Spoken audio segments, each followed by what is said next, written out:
MSME, as we all know, occupies a very preeminent position in Indian economy. According to the details that are available, there are about 63.5 million MSME units in our country, and they account for about 32.4% of the total manufacturing output. They also contribute about 45% of total exports that go out of India, and their contribution to the GDP is of the order of about 31%, both services and manufacturing put together. And after agriculture, this is the second largest employing segment, which offers jobs to about 120 million. Now, this is the importance of the MSME segment. Unfortunately, because of the fragmented nature of this particular industry, they face innumerable problems. They do not have a credit history. The access to institutional credit is limited. One of the reports have it that not more than 15% of the total MSME units operating in the country have access to the institutional credit, and the rest of them resort to credit from informal sectors, informal segments, money lenders, so on and so forth, who charge usurious rates of interest, eventually leading these MSME units to a kind of debt trap. That said, given the impact, far-reaching adverse impact this COVID-19 has had on the MSME segment, the Government of India has come out with a plethora of schemes. The most important being the 3 lakh crores 100% guarantee scheme for standard SME units through the CGT SME scheme administered by SIDBI, whereunder units having credit limits up to 25 crores and which are in standard category, to an extent of 20% additional limit can be made available, either in the form of working capital term loan or in the form of a term loan at no extra fee to be paid for the guarantee that is being offered. The interest rate cap is 9.25% for banks and 14% for NBFCs. Now, this one scheme can offer a large amount of liquidity to the stressed MSME units. This is one of the flagship schemes which the Government of India has now announced. Operative guidelines, detailed guidelines are awaited. But then if the needy MSME units make use of this particular scheme, I am sure they will be able to more or less come back on track. The other two important schemes that have come out for the MSME segment is 50,000 crore equity infusion scheme, and another scheme for 20,000 crores for infusion of sub-debt to shore up overall long-term funds through the banking system, subject of course to a partial guarantee. Details of these two schemes are still awaited. The Government of India has changed the definition of MSME. Need not go into the details, save and except to say that the distinction between manufacturing and service is now done away with. In addition to a higher investment criteria in plant and machinery, an additional criteria of turnover is also fixed.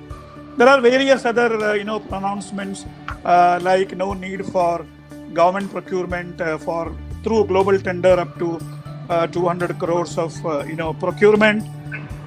There is a threshold increase from 1 lakh to 1 crore for initiating proceedings under the NCLT. A separate debt resolution program for the MSMEs is on the annual yet to be notified. And above all, the COVID debt, the debt that is raised by the MSMEs for particularly for overcoming the COVID problem will not form part of the default. Government also has come out with a employees provident fund relief scheme. Now all these schemes will give lot of solace to the stressed MSMEs.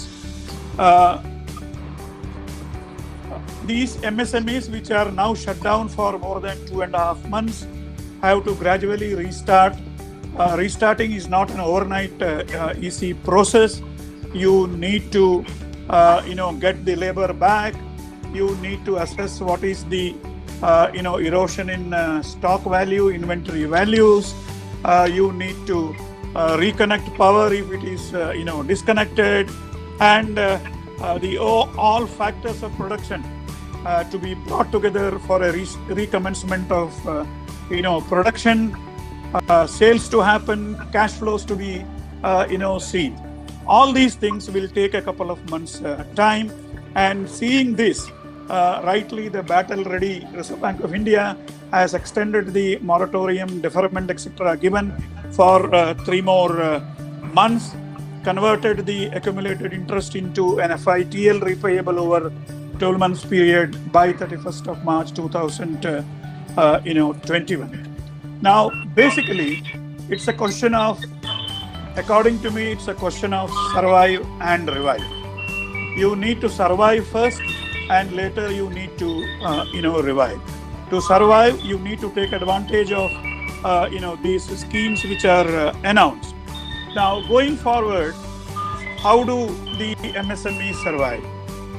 Subramaniam made a very valid point that those companies, those business houses which have built a war chest, which have developed a kind of resilience to shocks, only will survive. There is a great lesson for the Indian MSMEs, out of this. So, according to me, there are a few things which the MSMEs must do, irrespective of the reliefs that are offered by the Government of India. Now, the first and foremost is improving the productivity. Productivity can be improved by altering the workflows, time and motion studies, multi-skilling the employees, changing the assembly line, so on and so forth. They must also reduce costs. Find ways and means how do they reduce cost in today's context. 1 rupee saved is 2 rupees earned, according to me. They should rationalize inventory. There is a tendency on the part of many units to build inventory beyond levels that are actually economically required. And inventory excess holding means inventory holding cost. They should accelerate debtors or receivable realization, which is one way of bringing cash flows that much early. The MSMEs must negotiate discounts with their creditors to the extent possible. This is easier said than done, but worth attempting. They should also very skillfully, I'm a banker, I should not be saying this, but they should very skillfully renegotiate borrowing terms with the banks. More importantly, Dr. Kishore, there is a tendency on business houses, big or small, to divert funds. If any funds are diverted, they must be brought back to books. There is also a tendency in the Indian context. We all have a love for real estate. So in good times, we divert funds to real estate. If anything like that has happened, if any of the business assets are unproductive, if there are any personal extra real estate, they better be liquidated and brought back to business so that you can build that medium-term, long-term resilience. You should find an equity partner if there is a need for one. You can improve usage of technology in business, particularly small businesses, so that your overall productivity will improve. Overall, to sum up 1 or 2 points more, one can also explore use of common infrastructure. which is built by others, so that you don't have to build one, and this common infrastructure can be shared, minimizing your costs. You can also explore possibilities of what I call as collaborative purchasing of raw material, so that economies of scale of order can be achieved.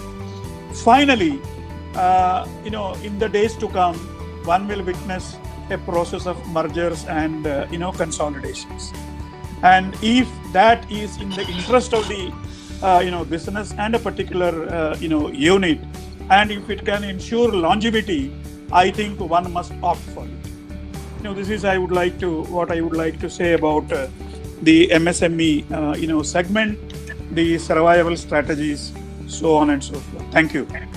Let us understand what is Atmanirbhar. I'll just be a bit briefly, because this is Atmanirbhar India is basically to strengthen the Make in India. It's a type of a supplement.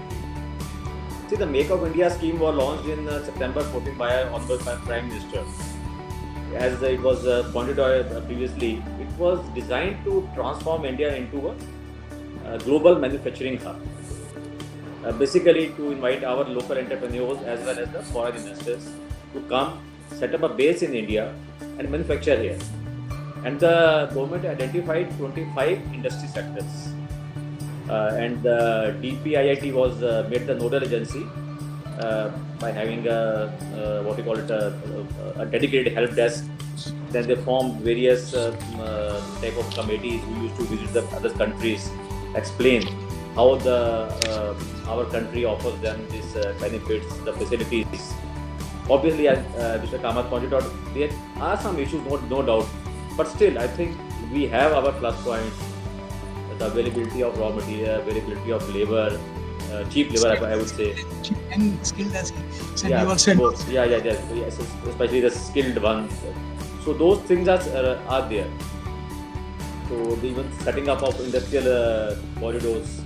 This is a part of the Make in India concept. And now this economic package which has been announced by the Prime Minister, 20 lakh or we'll call whatever is the more modern edition which we added later on. Basically this is also to make India self-reliant or Atmanirbhar. This is a part of it. This is basically it is to carry forward what Make in India was basically launched. If you really see in this Atmanirbhar, there are 5 pillars they have announced. One is the economy, what we're talking about, a 5 trillion economy by the next 5 years. Second thing is infrastructure. Infrastructure, again, the government has to invest. And obviously, unless we have the infrastructure in place, nobody is going to set up a global level manufacturing base out here. And that the government plans to invest 100 lakh crores in the next 5 years. So I think that can be one of the costs if we try to work out what is going to be the cost for implementing this Swabhiman. Then the system, especially we are talking about the technology. Technology wise, we have to upgrade, we have to be, especially after the post-COVID, I think becomes much more, important. We are talking about vibrant demographic, we have to be more competitive, we have to have a competitive advantage to be self-reliant. And then the fifth pillar is the demand. We are talking about utilizing our full capacity and all those things. But then again, these require a lot of changes, a lot of, I think, implementation issues, which especially on our land, labor, liquidity laws, our labor laws, or even other laws, to really achieve this concept of Swabhiman. Swabhiman, here we are talking about making ourselves self-reliant. Yes, but here it's a part of that process of Make in India. We become self-reliant. We incentivize our local industries so they come up to the global standards. Make in India is a broader aspect. We invite the foreign investors also, so they can set up a global manufacturing like hubs and all those things. But finally, it is meant to strengthen our Make of India. That is what even I think was perhaps announced by our Prime Minister, or it could be part of the policy when they released that. Now, the cost factor is there. I think it's not a cost. I think it's more of an investment. So anything when we have to reach at a certain level, we have to become a world-class hub. Whereas previously pointed out, especially after the people will be shifting from China. So if we have to, unless we offer the infrastructure, unless we offer the facility, I think we cannot compete with our. There are so many other countries. I pointed out Mr. Kamal, Indonesia, Bangladesh. I think already a few days back there was a news. I think many industries have already shifted to other countries like Malaysia and all this, Indonesia, Malaysia. So unless we offer them some competitive advantages, we offer them the facility, the ease of doing business, what we call it. I think only then we can attract this industry. We have a lot of potential, we have a lot of scope, but then this investment would have to be there. So that's, I think, I would say investment. I won't use the word even cost. So I think if once we do that, we don't only become self-reliant, but we become a global manufacturing base also. Our exports go up, brings up, gets us revenue. So I think that's the basic concept. Thank you. The major problem which is being faced by the MSMEs today is the shortage of working capital. See, they are in a position to raise a term loan or any of the capital-related investment and establish industry. They are unable to meet the vagary or the disturbing trend of the working capital requirements. Partly due to them and partly due to the changing environment across. See, there is no consistency. Sir, 1 minute, 1 minute. Kindly be a bit closer to the camera, sir, or maybe to the speaker, or speak a bit louder, please. Sorry for the disturbance. Yeah, no problem. Are you able to hear me now? Yeah, very well, but a bit louder will be very good. Right. See, the one which is just really bothering the industry today, especially the MSME industry, is that working capital shortage. The working capital shortage is partly made by their own the lack of consistent way of delivering, consistent way of collection. Be it, being an MSME, they don't have much of a say as far as the collection is concerned. And the delay in collection is putting a stress on the working capital. And they will not be in a position to raise the working capital as a matter of right with bankers as a continuous one. Because the order remains a constant, that their inability to raise the payment in time is going to be the cost. So here, that the subordinate takes a step in. That's a good announcement that's been announced in the, I think, the 2020 budget and announced by the Honorable Finance Minister. It is a new instrument which has been introduced to them. It's a quasi-equity. It's a sort of long-term. So all that unsubordinated things are going to be paid off, this is going to be paid. And it is going to take the risk as the investor, the equity holder is holding on the risk. So the person who walks in, he understands the business, he will try to work with the shoulder to shoulder rather than as a person who just lend the money and try to pull his interest out of it. So the participative management is likely to come if suppose the MSME who are viable and who are financially sustainable. See, those companies which are able to, they have a continuous order for next 3 years, continuous order for next 5 years. They are in a position to consistently track record of manufacturing and delivery. These kind of companies will step up and get this equity participation. It comes at little cost, but since it's the long term, they will be able to manage it. Since their most important factor of the working capital deficiency is being addressed. See, offshoot to this is your threats. Now, the biggest problem most of them are, that was a very far-reaching initiative, I say, but unfortunately, it is not seeing the light of the day. Maybe because of the vested interest or because of non-forceful intervention of the implementers. See, the threat is bringing the bankers. It has been made compulsory for all PSCs. There is a public sector enterprises made compulsory. And above, I think 500 crores turnover above all those, they are also compulsory to be made as a participant. So there is a bidding process. Instead of waiting for the invoice to be realized at 12%, they take a 2%, 3% cut and get the money in advance. So today's money value, they are able to get it at today's cost, they will be able to tie over. This is something which the industrial bodies must focus. See, the industrial bodies must refocus from the current demand of labor. Always in the mood of interest alone is not a factor. It is the flow of money to that particular sector will going to trigger them more demand. They will be able to meet the supply, and they will be able to. So if the threats combined with this subordinated quasi-equity, they are able to trigger, And here this has to come from the industry bodies of the MSME. They have associations, they have industry body.